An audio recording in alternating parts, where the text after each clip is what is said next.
In today's video, I'm going to break down the top 10 body signs that you shouldn't ignore, and make sure you stay until the end as I have a bonus sign for you that you are not going to want to miss. So before I run through these 10, let me just ask you a couple of very quick questions. How often after 8 hours of sleep do you struggle to get out of bed? How often do you suffer with digestive issues or racing thoughts?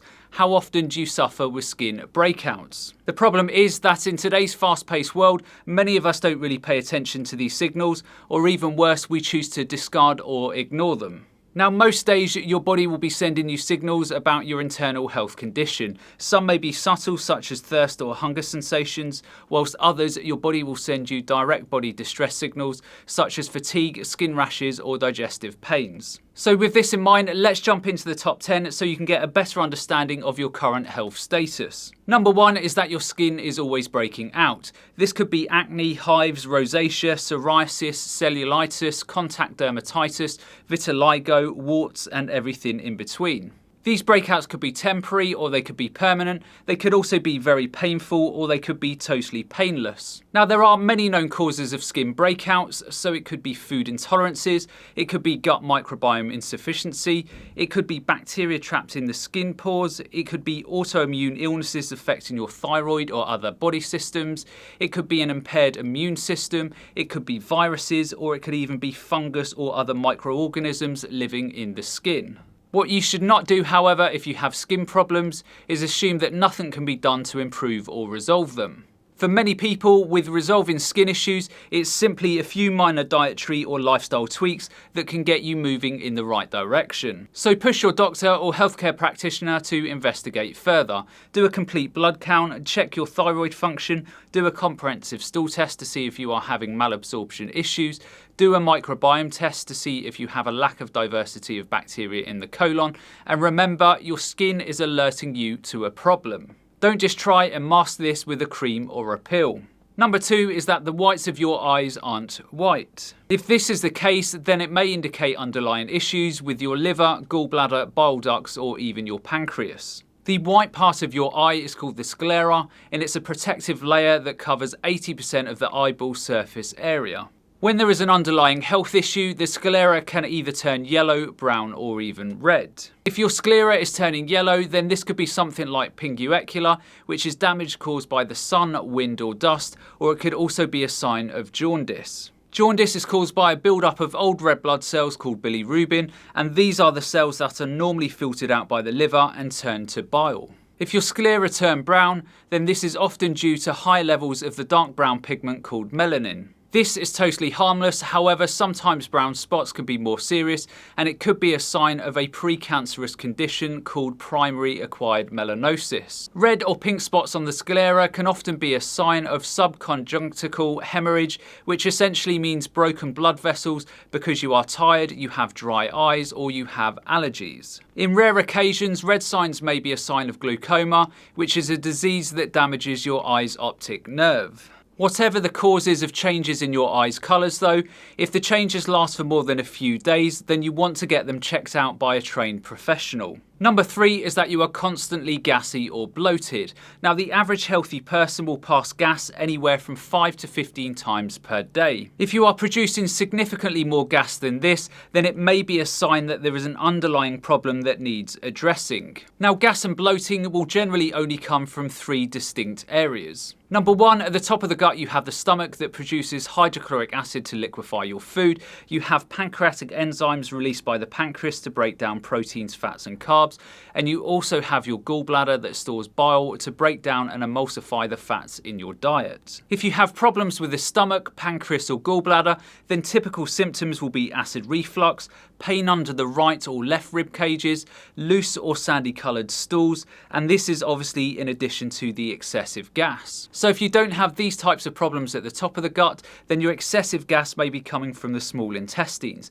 The small intestines is where you are not supposed to have too many bacteria, because this is where you digest and absorb your nutrients. Some people with excessive bacteria in the small intestines have a condition called small intestinal bacterial overgrowth, which just essentially means that you have an excessive amount of bacteria in the small intestines where it shouldn't be. In this situation, anytime you put fibre and carbohydrates into the gut, then it will cause excessive fermentation and you will experience symptoms such as lots of gas, bloating, cramping, and also bowel movement issues such as constipation or loose stools. So if you have these types of problems, then be sure to get tested for small intestinal bacterial overgrowth.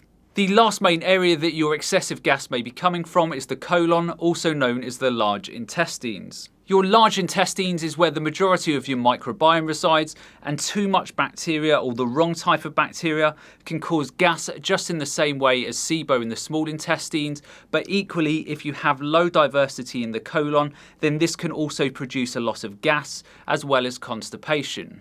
So these are the three areas that will typically cause excessive gas and bloating. The top of the gut with the stomach, pancreas and gallbladder, your small intestines, and then finally your colon. If your gas is not coming from these areas, then it may be a sign of a more significant health issue such as celiac disease, which is an autoimmune condition where your immune system attacks your own tissues when you eat gluten. Or in very rare situations, it may be a sign of some form of cancer in your digestive tract. Again, if you have excessive gas and bloating on a daily basis, then get this checked out by a suitably qualified health professional, as you will want to deal with these problems before they transition into something more complicated. Number 4 is that you are always tired. Now for many people today, fatigue is a perpetual state, and for many it may be a problem bigger than what they are attributing to it. Obviously, if you are repeatedly overstimulating your body with processed refined sugars and caffeine, then these could be possible causes, but for many there may be much more to it. Now there are many common causes of fatigue such as dehydration, not getting enough iron in your diet, you are not getting enough calories, your diet is poor, there could be psychological factors such as stress at play, you drink too much alcohol, or you have a poor sleeping pattern. The list goes on and on. So if you have a lot of fatigue and you know that you may be contributing to it with some of these common causes, then look to address them. Equally, if you are fatigued and you are doing all of the right things in terms of eating a well-balanced diet, you have a good sleeping pattern, you manage your stress levels very well, then maybe it's a sign of other problems at play. It could be issues with your thyroid, and your thyroid may be underactive. So your thyroid is a butterfly-shaped gland in the lower part of your neck. It produces hormones that control the speed of your metabolism. You can imagine it as an accelerator pedal in a car. If it's not pushed down enough, then the car will go slow. If it's pushed down too far, then everything will go very quickly. If your thyroid is underactive, then a common issue is that you are not getting enough iodine in your diet.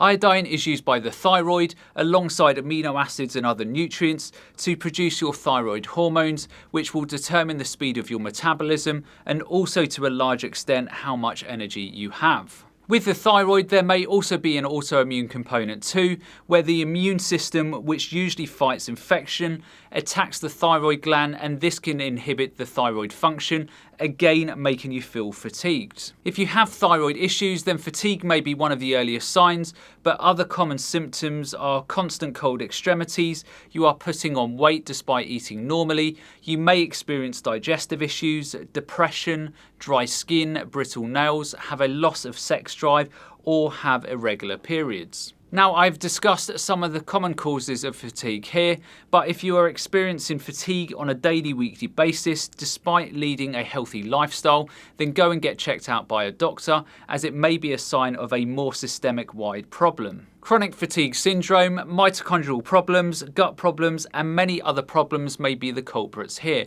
So don't just assume you are tired because of your busy life. Go and get checked out. Number 5, your nails are discoloured or they have strange shapes or textures. Now, many people don't ever really consider the relationship with their nail health with what's happening within their bodies. There are clear lifestyle patterns such as smoking or eating a poor diet that can cause changes in your nails' colour and also texture.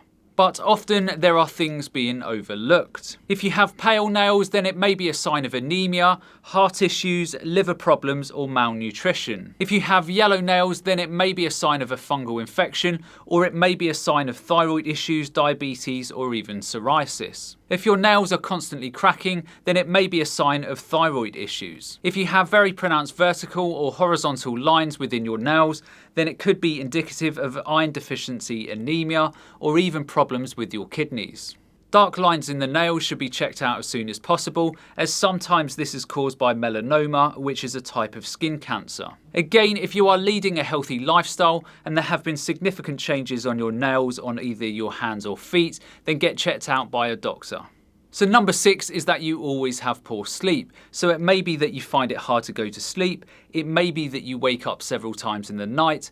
It may be that you just lie awake most of the night, or it may be that you wake up early and then can't go back to sleep. Now, on average, we need between 7 and 9 hours of sleep per night. And when we don't get this, it can spill into all areas of our life. You may still feel tired when you wake up, you may crash during the day, you may constantly be irritated throughout the day, or your concentration may not be great because you are so tired. Now, there are many common causes of sleep problems such as stress, anxiety, a room that is too hot or cold, your bed is not comfortable, you are drinking too much caffeine during the day, your work shift patterns are poor, your diet is also not great. Many different things will affect your sleep patterns. If you are someone who experiences an ongoing pattern of poor sleep, then you are at an increased risk of hypertension, obesity, weakened immune function, have a lower fertility rate, and even things like increased risk of heart attacks depending on your age. So again, if you are someone who constantly struggles with sleep, then reach out to a trained professional to see what changes and improvements can be made. Number 7 is that your body shape is apple shaped. Now, I don't need to tell anyone over the longer term implications of obesity on your health. But if you have an apple-shaped midsection, then this will be a sign that you are carrying much more visceral fat. Visceral fat is stored in the abdominal cavity and as a consequence is stored around some of your most important organs, such as your liver, pancreas, and also your intestines. Now, there are many causes of visceral fat, so poor diet, too much alcohol, lack of exercise, stress, genetics, poor sleeping patterns, and so on. If you lead a good healthy lifestyle though, and you are accumulating visceral fat, then again get checked out as there may be a broader issue at play. Thyroid problems, adrenal problems, diabetes, gut problems, and other metabolic problems. Don't sweep visceral fat under the carpet and put it down to age. Work with a professional to address these problems so you are not creating a much bigger health problem for yourself 20 years down the line. Number 8 is that you are always picking up bugs and becoming ill.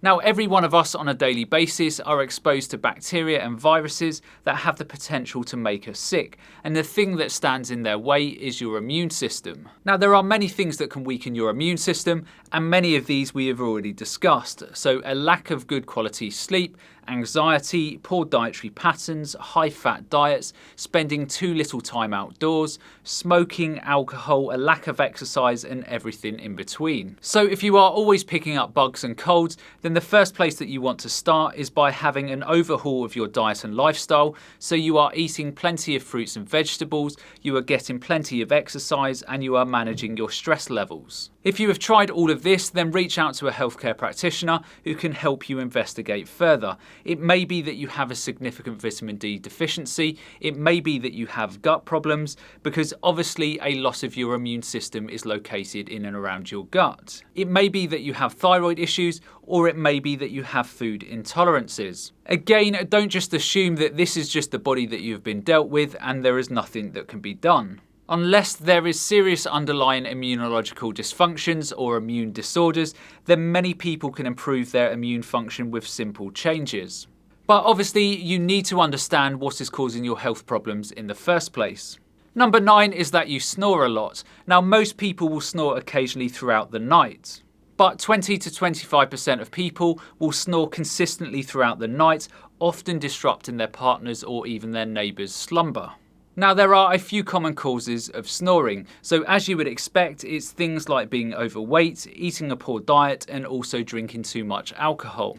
But if these common causes don't apply to you, then you will want to get checked out, as it may be a sign of a more significant problem. Your snoring may be a sign that you are experiencing significant reflux while you sleep. It may be a sign that you have nasal or sinus problems or infections that need to be addressed. It could even be that your sleep posture needs looking at. Again, don't just assume that is just the way that you are built. Glossing over frequent snoring patterns may be leading you to ignore growing underlying problems that could get worse over time. Number 10 is that you have constant disturbed bowel movements. Now, most people will have 1 to 3 bowel movements per day, and they will normally be around 3 or 4 on the Bristol stool charts. If you are someone who constantly experiences loose stools or diarrhea, or you are having chronic constipation and you are only having bowel movements which are difficult to pass, or you are having bowel movements only every few days, then go and get checked out.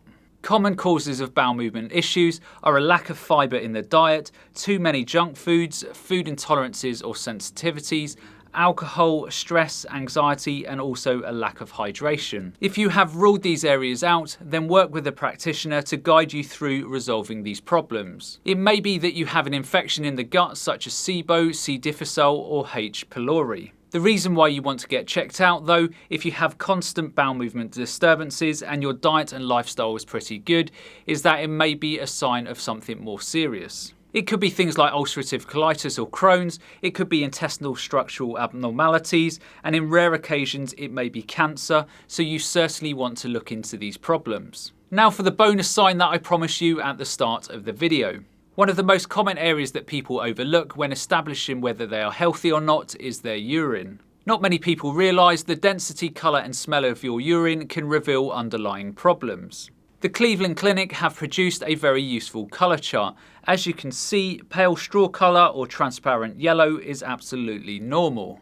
No colour means that you're drinking too much. Dark yellow or amber is normal, but you need more fluids. And then beyond this, we start running into more of the serious side of things. Syrup coloured urine could indicate liver type problems. Pink to reddish may be dietary related, but it could also be a sign of kidney disease, UTIs, prostate problems, or even cancer. Orange may be a sign of liver or gallbladder problems. Blue or green may be a genetic disease that can turn the urine green or blue, or it may be a sign that you have an infection. Cloudy urine can often indicate kidney stones, or foaming or fizzing urine may be indicative of too much protein in your diet, or there is an underlying kidney problem. The smell of your urine can also be a strong indication of what's happening in your body. Urine shouldn't really smell of anything. Dehydration or certain foods such as asparagus can make the urine a bit pungent at times. And of course, if you are dehydrated and your urine gets very concentrated, then it can smell strongly of ammonia. If you are getting a constant smell from your urine, then you want to get this checked out, as it may be a sign of UTIs, diabetes, bladder infections, metabolic diseases, or in certain rare situations, cancer. If you enjoyed this video, then I would strongly suggest that you watch my top 10 foods that you should avoid at all costs, and that's up here or here, wherever it is. And the last thing for me to say is to remember to look after your body, because it's the only place you have to live. And I'll see you next time.